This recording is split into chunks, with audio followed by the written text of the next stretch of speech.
புரிபுரி சைமான் சாகசங்கள் மறுபடியும் ஆரம்பம்.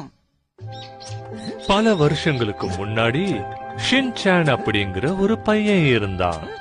அவன் ஒரு நாள் காட்டுக்குள்ள நடந்து போய்கிட்டு இருந்தான்.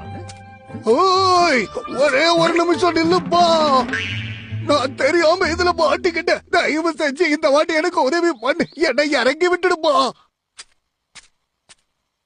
தம்பி, என்னப்பா நீ பாட்டுக்கு போற?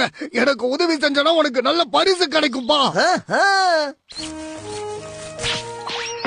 அப்பா எப்பா, இத பொறுமையா பண்ண தெரியாத உனக்கு? புகழ்ச்சி எனக்கு பிடிக்காது. உங்களுக்கு உதவி பண்ணிருக்கேன், அதனால எனக்கு ஒரு பரிசு வேணும். தர இந்த எங்க புரிபுரி வம்சத்துல அப்பா பையனுக்கு கொடுக்கிற பொக்கிஷம் இது. இத உனக்கு தர. என்னது இது? அதாகப்பட்டது. உனக்கு ஏதாவது பிரச்சனைனா இதை இசையோட ஆட்டு. உடனடியா அங்க புரிபுரி சைமான் வந்து உன்னை காப்பாத்துவாரு. என்னது?